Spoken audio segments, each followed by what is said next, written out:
Hello! Je suis ravie de vous accueillir sur le podcast Nuances de Talent. Je suis Émilie, conseillère en immobilier spécialisée en décoration et aménagement d'intérieur.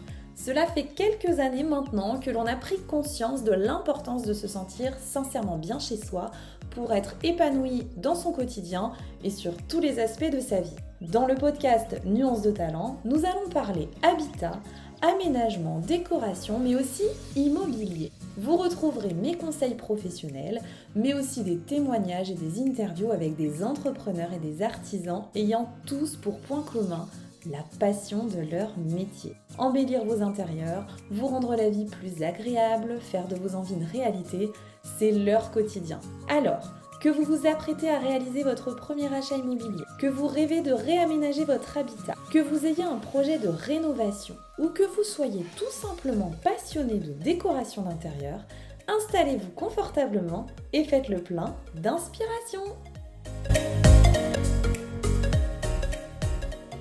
Bonjour à tous, j'espère que vous allez bien, que votre été s'annonce prometteur, stimulant, bref, que vous allez apprécier et savourer les doux moments qui vous seront offerts durant ces prochaines semaines.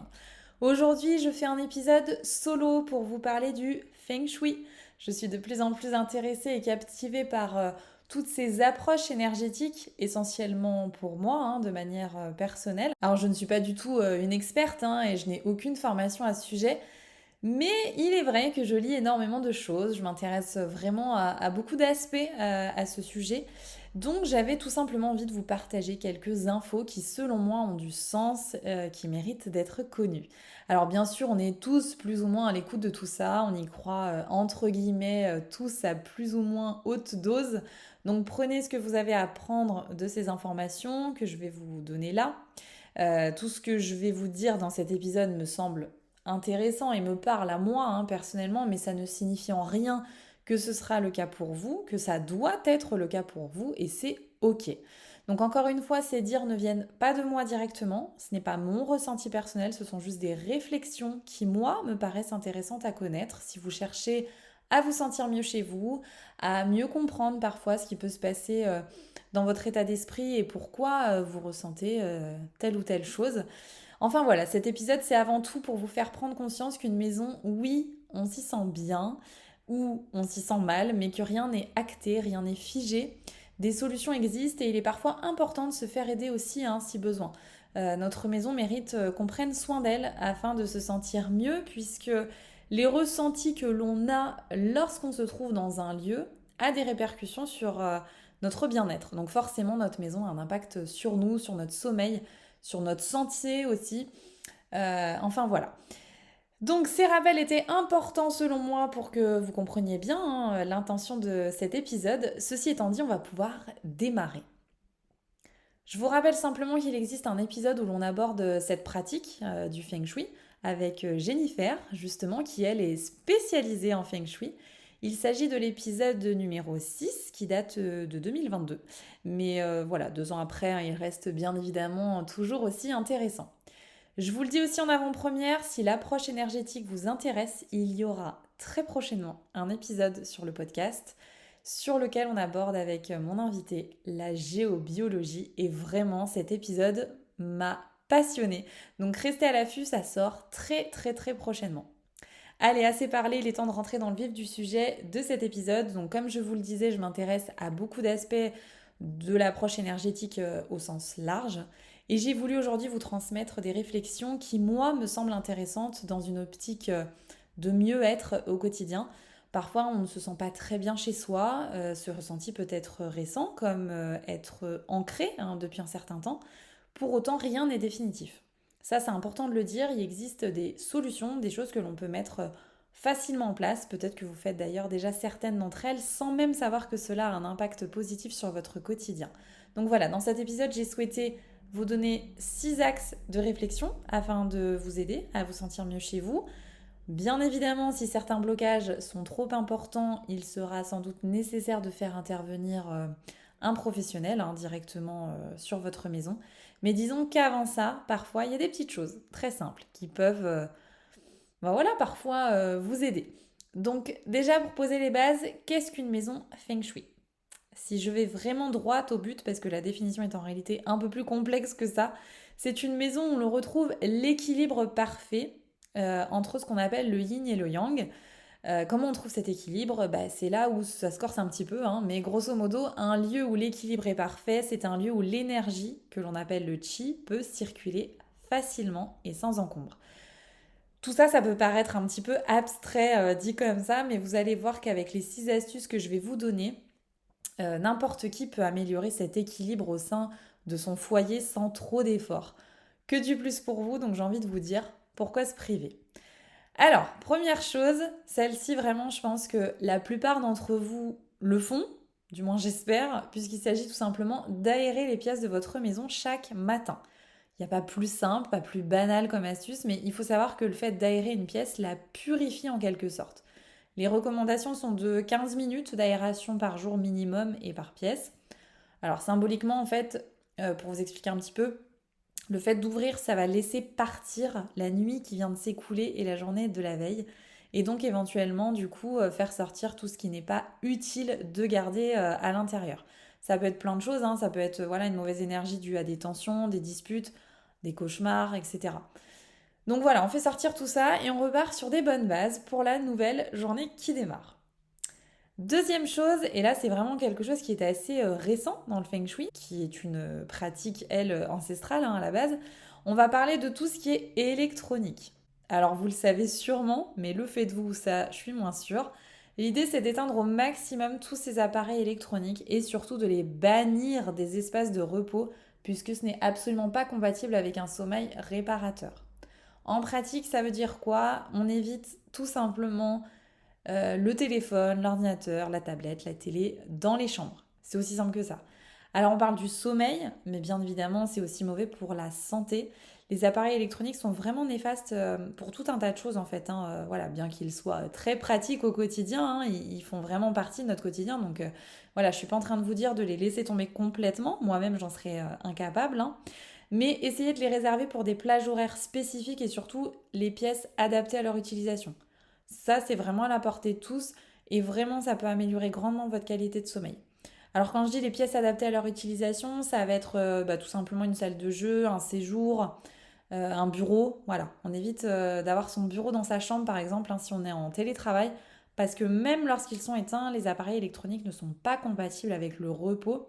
Donc voilà, ça vraiment c'est important. On peut très bien utiliser un bon vieux réveil à la place de son téléphone et regarder la télé dans le salon plutôt que la chambre le soir avant de se coucher par exemple. C'est des nouvelles habitudes à prendre mais ça se fait bien. Troisième chose, on répare tout ce qui doit être réparé. Donc là je vous parle vraiment des choses très basiques du quotidien. Une ampoule sur trois qui est HS, voilà, dit comme ça paraît pas très grave et ça l'est pas forcément, hein, mais on la change, d'accord. Même si on voit très bien avec seulement 2 ampoules, inconsciemment ça apporte une mauvaise énergie à la pièce qui peut se traduire par de la fatigue, de la contrariété, etc. Donc on évite. Même chose avec les horloges, vous savez, qui sont jamais à l'heure. Je pense qu'on en a tous une. On se dit qu'on voilà, on s'en fiche, hein, car on les regarde jamais. Elles sont essentiellement là pour décorer, hein, finalement.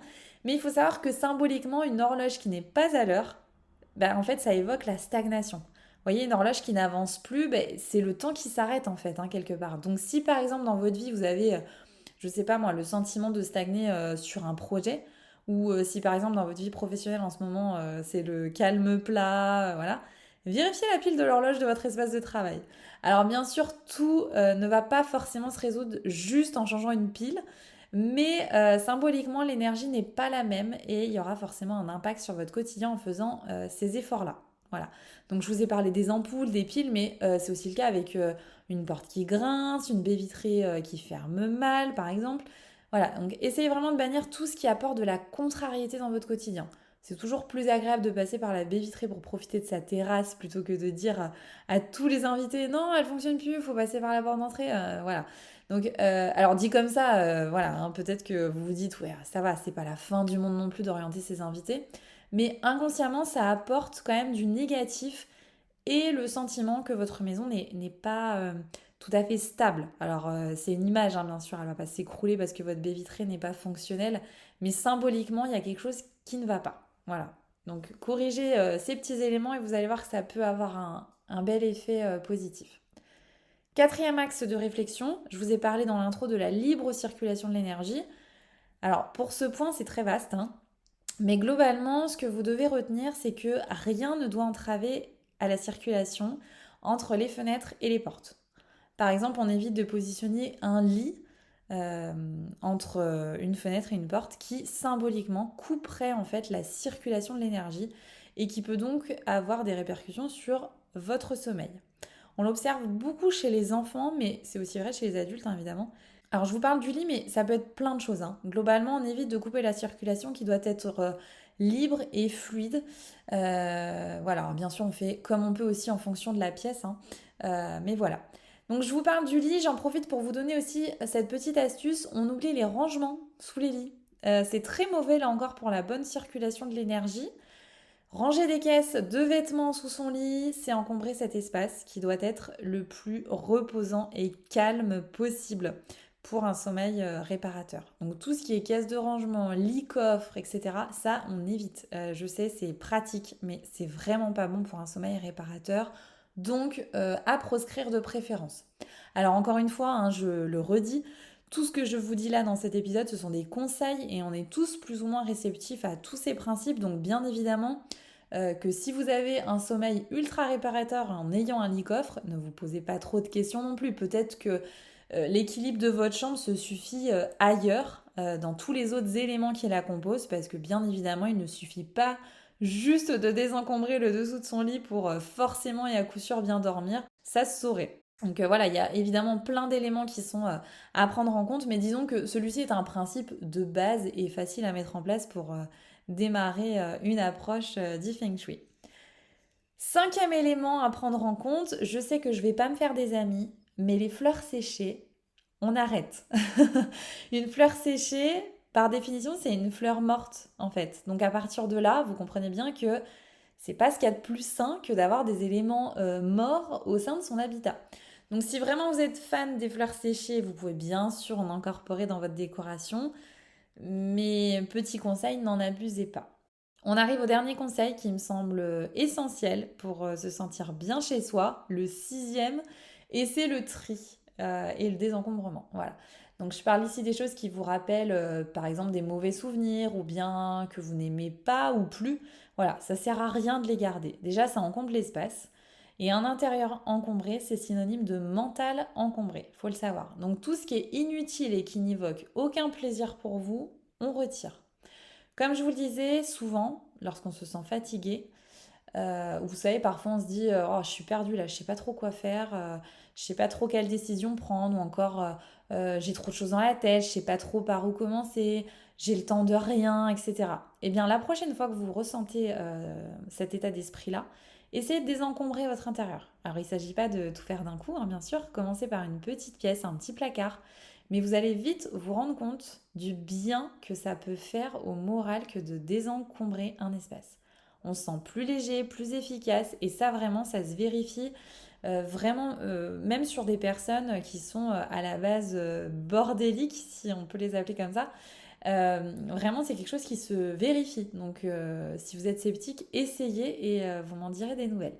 Nous arrivons à la fin de cet épisode. J'espère qu'il vous aura plu et aidé à mettre en place quelques nouvelles habitudes, à faire en sorte de vous sentir le mieux possible chez vous, puisque c'est bien l'objectif de ce podcast, vous aider à apprécier sincèrement votre intérieur. Je vous souhaite une excellente journée ou soirée selon le moment où vous m'écoutez et je vous dis à très vite.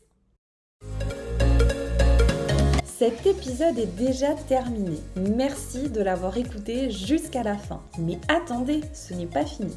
Maintenant, j'ai besoin de vous. J'ai à cœur de faire découvrir le podcast Nuances de Talent au plus grand nombre. Alors, si cet épisode vous a plu, une jolie note sur la plateforme sur laquelle vous venez de l'écouter sera la bienvenue. Je compte sur vous, hein. Un grand merci et je vous dis à très vite pour de nouvelles inspirations.